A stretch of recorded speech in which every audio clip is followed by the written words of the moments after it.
గొప్ప విషయాల మీద చర్చ జరిగింది. వాటితో పాటు రెగ్యులర్ అజెండాతో పాటు నా దేశం నా బాధ్యత, ఎందుకంటే ప్రస్తుతం ప్రపంచంలో కొనసాగుతున్న జియో పొలిటికల్ పరిస్థితుల్ని దృష్టిలో పెట్టుకుంటే అన్ని దేశాలు ప్రత్యేకంగా మన దేశం మీద ఎనర్జీ అంటే ఇంధన అవసరాల మీద ఒత్తిడి కానివ్వండి, విదేశీ మారక ద్రవ్యాల మీద ఒత్తిడి కానివ్వండి, అదేవిధంగా మన దేశం నుంచి ప్రత్యేకంగా రైతులు పండించిన పంటలు ఎగుమతులు చేయటంలో కానివ్వండి, సో వీటన్నిటి మూలంగా అనేక సమస్యలు ఉత్పన్నమయ్యే పరిస్థితులు కనబడుతున్నాయి. కాబట్టి ప్రతి వ్యక్తి కూడా నా దేశం నా బాధ్యత అనే భావంతో కొన్ని చర్యలు తీసుకుంటే దేశానికి మేలు జరుగుతుందనే విషయం మీద ముఖ్యమంత్రి గారు అదేవిధంగా క్యాబినెట్ సహచరులు అందరితో కూడా చర్చించి మార్గ నిర్దేశం కూడా చేయటం జరిగిందని చెప్పేసి నేను మనవి చేస్తాను. ప్రత్యేకంగా ప్రజలకి చెప్పే ముందు ప్రజాప్రతినిధులు, రాజకీయ నాయకులు అంటే శాసనసభ్యులు, ఎంపీలు, అందరూ మంత్రులు, అదేవిధంగా ప్రభుత్వ సంస్థల్లో అధికారులు కొన్ని చర్యలు అంటే ప్రజలను కూడా మోటివేట్ చేసే విధంగా కొన్ని చర్యలు తీసుకుంటే బాగుంటుంది. అదేవిధంగా ప్రజలను కూడా మోటివేట్ చేసి వాళ్ళు కూడా కొన్ని పొదుపు చర్యలు తీసుకుంటే బాగుంటుందని చెప్పేసి మన ముఖ్యమంత్రి గారు కొన్ని డైరెక్షన్స్ కూడా ఇవ్వటం జరిగిందని చెప్పేసి మనం చేస్తాను నేను. ఎందుకంటే అనేక రకాల ఒత్తిళ్లు అన్ని రాష్ట్రాలు దేశం ఎదుర్కోబోతుంది. ఎందుకంటే మన agriculture products, for example banana కానివ్వండి, లేకపోతే అనేక హార్టికల్చర్ పంటలు కానివ్వండి, ప్యాడీ కానివ్వండి, లేకపోతే అనేక రకాల పంటలు ఎగుమతులు చేయిస్తాం. ప్రస్తుత యుద్ధ వాతావరణంలో ఎగుమతుల మీద ఒత్తిడి పడే పరిస్థితి ఉంది, ఎగుమతులు కాకపోవటం కానివ్వండి. అదేవిధంగా మనం దిగుమతులు చేసుకుంటే ఎరువులు ఉంటాయి, ఎరువులు ధర పెరగటం కానివ్వండి, మనకి కావాల్సినంత క్వాంటిటీ లభించకపోవటం కానివ్వండి, అనేక రకాల సమస్యలు మనం కూడా ఎదుర్కొంటామని చెప్పేసి మనం చేస్తాం నేను. మరి అదేవిధంగా gas imports, fuel imports, petrol, diesel, petroleum, ఇవన్నీ ఇంపోర్ట్స్ అన్నీ కూడా తగ్గే పరిస్థితులు ఉన్నాయి. కాబట్టి ఏం చేయాలని చెప్పేసి ముఖ్యమంత్రి గారు కొంత దిశానిర్దేశం చేయటం కూడా జరిగిందని చెప్పేసి మనం చేస్తున్నాం. దీంట్లో ముఖ్యంగా ఈ ప్రజాప్రతినిధులు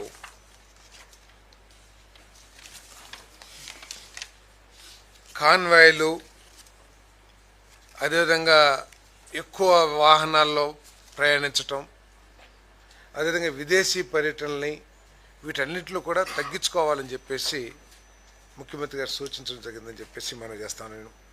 అదేవిధంగా ఎమ్మెల్యేలు, మంత్రులు కూడా సాధ్యమైనంత వరకు పబ్లిక్ ట్రాన్స్పోర్ట్ సిస్టమ్ కూడా యూజ్ చేస్తే బాగుంటుంది.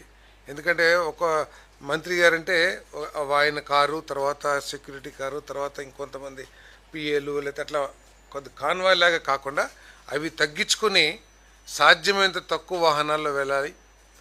అంతేకాకుండా అవకాశం వస్తే ఆ వాహనాలు పక్కన పెట్టి సైకిల్స్ కానివ్వండి, లేకపోతే పాదయాత్ర చేయటం కానివ్వండి చేయాలని చెప్పేసి కూడా. అంటే పాదయాత్ర అంటే ఇప్పుడు సపోజ్ ఒక టౌన్లో ఉన్నాము, ఒకళ్ళ ఇంటికాడ నుంచి ఇంకొకరి ఇంటికి వెళ్ళాలి, లేకపోతే ఒక బజార్ నుంచి ఇంకో బజార్కి వెళ్ళాలి.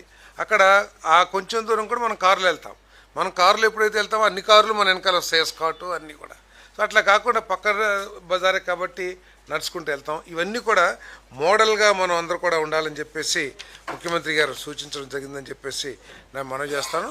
ఒకరోజు నో వెహికల్ ఫ్రైడే అంటే ఆ రోజు అసలు వాహనాలు వినియోగించుకోకుండా ఈ కాన్వాయ్లు బస్సుల్లో కానీ లేకపోతే అసలు వాహనాలు తగ్గించుకుని ఒకవేళ మీటింగ్స్ ఏమైనా ఉంటే వర్చువల్ మీటింగ్స్ కండక్ట్ చేయటం, ఇవన్నీ కూడా చెప్పడం జరిగిందని చెప్పేసి నేను మనవి చేస్తాను. అదేవిధంగా అధికారులు కూడా అవసరం వస్తే 2-3 ఆఫీసర్లు కలిసి, అదేవిధంగా మంత్రులు కానీ కలిసి అంటే షేరింగ్ లాగా వస్తే కూడా కొంత, అంటే దీని మూలంగా ఎంత వస్తుంది అనేది కాదు, ఒక మోటివేషన్ టు ది పబ్లిక్.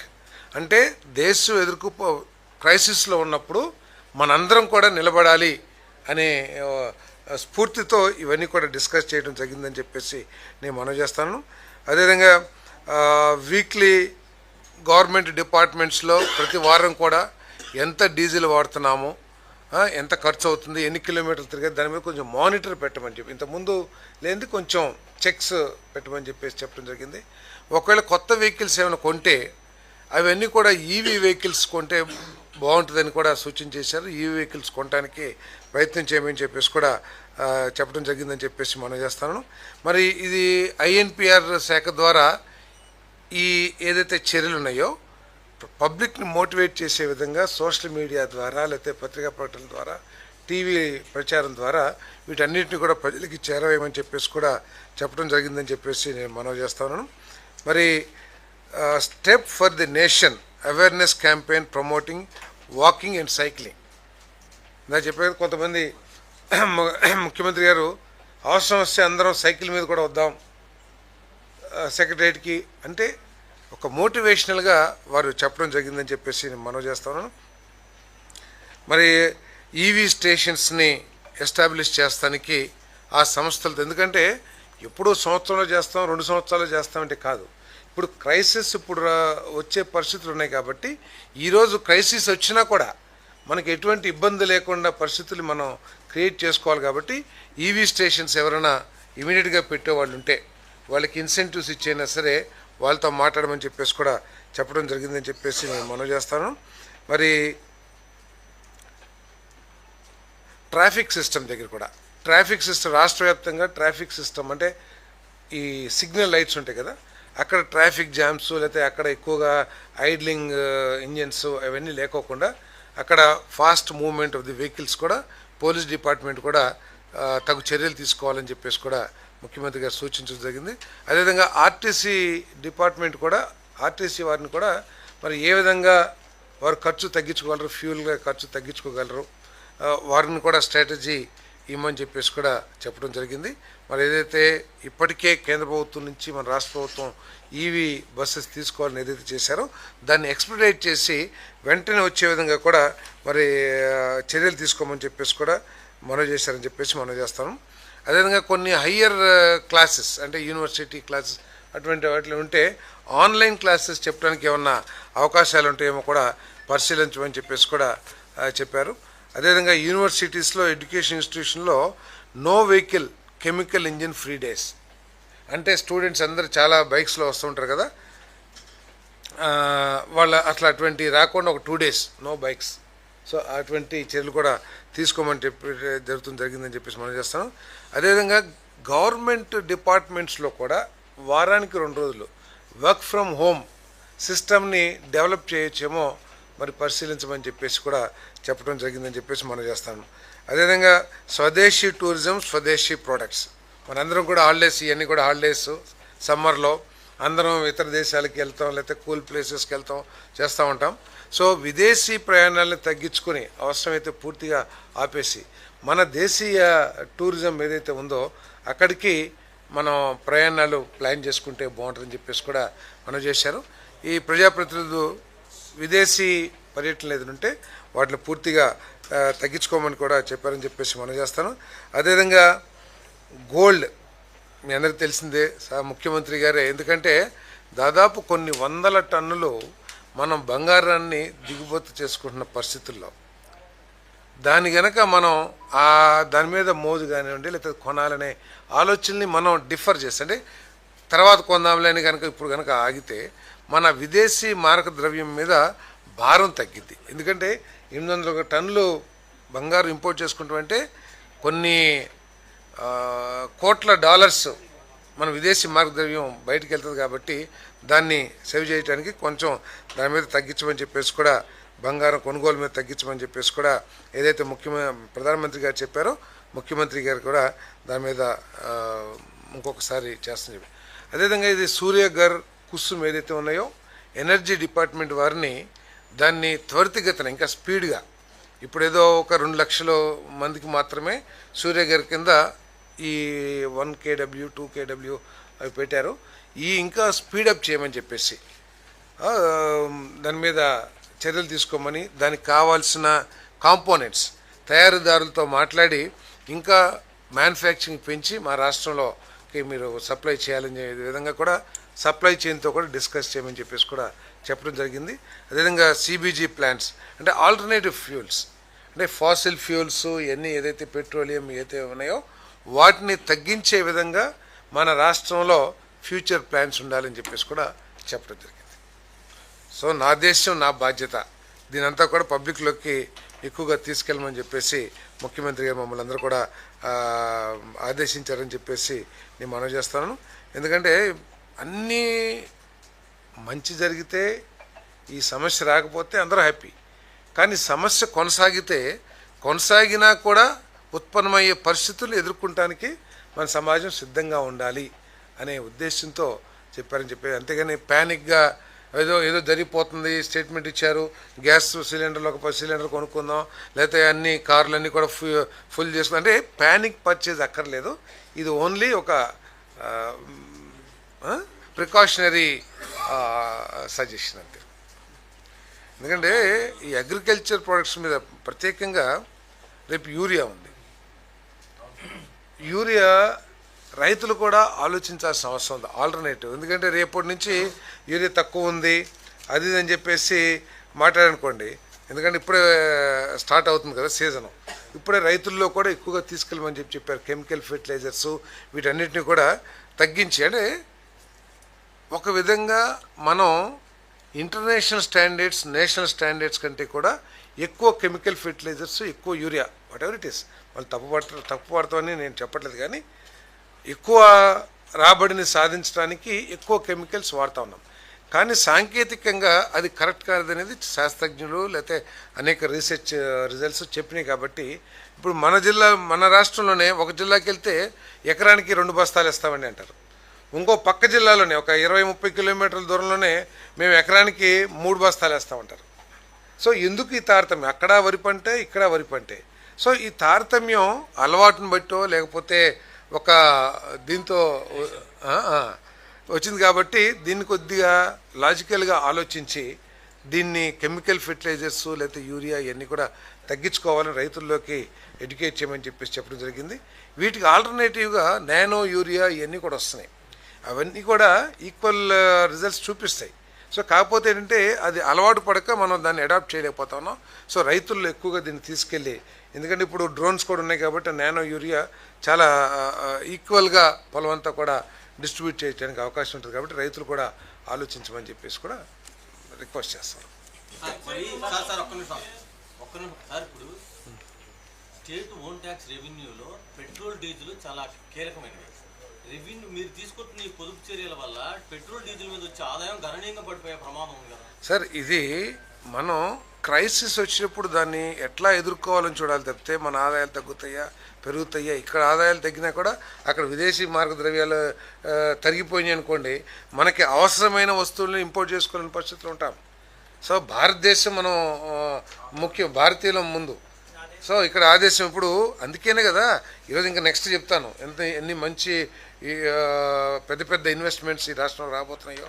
అది కేంద్ర ప్రభుత్వ ఇన్వెస్ట్మెంట్స్ కూడా విత్ ఇన్ 1 మంత్లో 1.5 lakh crore సంబంధించిన డీల్ని కేంద్ర ప్రభుత్వంతో చేసేసి ల్యాండ్ ఎక్విజిషన్ చేసి ల్యాండ్ కూడా అప్పచెప్పారు విత్ ఇన్ 1 month. April 9లో స్టార్ట్ చేశారు డైలాగు. మా రాష్ట్రం నుంచి మా రాష్ట్రంలో పెట్టినని ఆహ్వానించారు. 10వ తారీఖు కల్లా నిర్ణయం వచ్చేసింది, టీం వచ్చారు, ల్యాండ్ ఎక్విజిషన్ చేశాం. సో వాళ్ళు పనులు కూడా స్టార్ట్ చేస్తారు.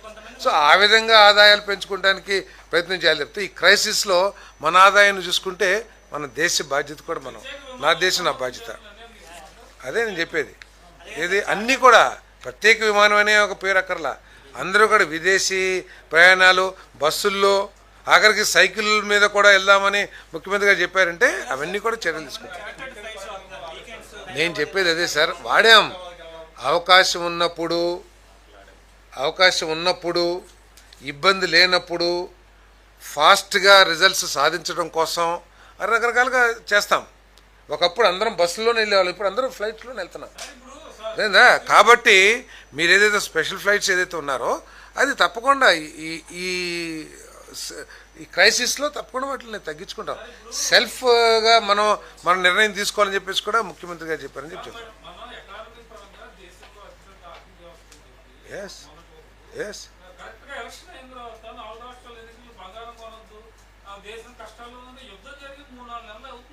రెండేళ్ళే సార్ జరిగింది. ఎప్పుడు ఫిబ్రవరి నుంచే కదా జరిగింది. కాదండి, ఆల్ ఆఫ్ ఏ సడన్ ఏం కాదు ఇది యుద్ధం కాదండి. ట్రంప్ గారు చెప్పారు, మీరు చెప్పేది ఏంటి? కొమైనీని చంపగానే యుద్ధం అయిపోయింది. వి వన్ ది వార్ అని చెప్పేశారు. ప్రజలు కూడా కొంత అదే అనుకున్నారు. కానీ ఇరాన్ రిటాలియేట్ చేసి ఎవరిని ఊహించారా? సో ఇన్ని రోజులు ఆ యుద్ధం ఇరాన్ చేయగలదని ఎవరిని ఊహించారా? ప్రపంచంలో ఇటువంటి పరిస్థితులు ఉంటాయని ఊహించారా? ఇది ఇంకా ముందుకు కూడా కొనసాగేటుంది. ఈరోజు మన ట్రంప్ గారు చైనాకి వెళ్ళారు. చైనా కండిషన్స్ డిమాండ్స్ వాళ్ళ ముందు పెట్టారు. ఇవన్నీ సెటిల్ కాలేదనుకోండి, ఈ పరిస్థితులు సున్నితమైన పరిస్థితులు కొనసాగే అవకాశం ఉంటుంది. కాబట్టి ట్రంప్ క్రైటీరియా కాదు, యుద్ధంలో పరిస్థితులు అండి. ఈరోజు మీకు తెలీదా? ప్రశ్న అడిగే మీకు కూడా తెలుసు దీనికి కారణం ఎవరో. యుద్ధానికి కారణం అమెరికా, ఇరాన్. భారతదేశానికి సంబంధం లేదు. భారతదేశానికి యుద్ధంతో ఏం సంబంధం లేదు. కానీ ఆ యుద్ధం యొక్క పరిస్థితులు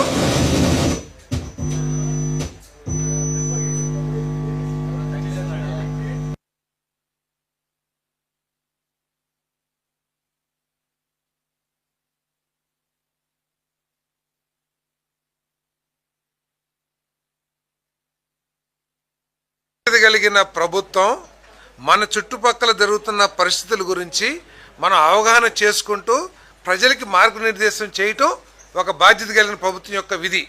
అట్లాగే మనందరం కూడా అనుకున్నాం ఇంకా 2 రోజులు యుద్ధం అయిపోయింది, ఇరాన్ అయిపోయింది, ఖొమైనీని తుదిముట్టించేశారు, వాళ్ళ అబ్బాయిని కూడా తుదిముట్టించారంటే రేపో మాపో క్లోజ్ అయిపోతుందని అనేక వార్తలు వచ్చినాయి. కానీ పరిస్థితులను చూస్తూ ఉంటే ఇవి ఇంకా సున్నితంగా మారి ఇప్పుడు ట్రంపే వచ్చాడు చైనాకి. ఎందుకు వచ్చాడు? యుద్ధ పరిస్థితుల మూలంగానే వచ్చాడు. వచ్చిన తర్వాత చైనా డిమాండ్స్ చైనాకు ఉన్నాయి, అమెరికా డిమాండ్స్ అమెరికా ఉన్నాయి. సో వాళ్ళిద్దరికి కుదరకపోతే ఇది పరిస్థితులు ఇంకా ముందుకు ఇదవచ్చేమో. సో వీటన్నిటిని దృష్టిలో పెట్టుకుని ఇదొక సజెస్టివ్ ప్రికాషనరీ స్టెప్స్ అనేది మీకు మనం చేస్తాం.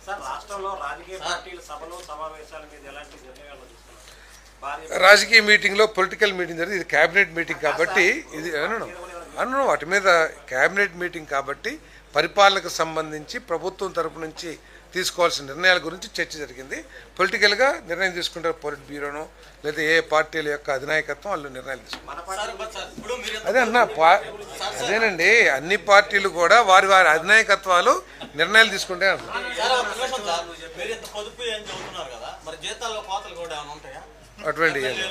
అటువంటి ఇక్కడ మీరు అర్థం చేసుకోవాల్సింది ఏంటంటే, నువ్వు ఒకటే కారు వాడాలి, లేతే నువ్వు కారులో తిరగకూడదు, లేతే నువ్వు విమానం ఎక్కకూడదు అని చెప్పాల, నువ్వు ఫారెన్ వెళ్ళొద్దు అని చెప్పాల. మీరు చెప్తున్నట్టు జీతాలు తగ్గించుకుంటారు. ఇవన్నీ కూడా సెల్ఫ్. ఇప్పుడు చెప్పావు కాబట్టి నేను ఒక ప్రజాప్రతినిధి అనౌన్స్ చేయొచ్చు. లేదు రేపు నేనే ఒక సైకిల్ కొనుక్కుని నా కాన్షియన్స్లో తిరగొచ్చు. సో నేను తిరిగానంటే ముఖ్యమంత్రి గారు నన్ను ఆర్డర్ చేశారని కాదు. ఒక బాధ్యత కలిగిన పౌరుడిగా మనకి సజెస్టివ్ ప్రికాషనరీ అది మనం అర్థం చేసుకోవాల్సింది.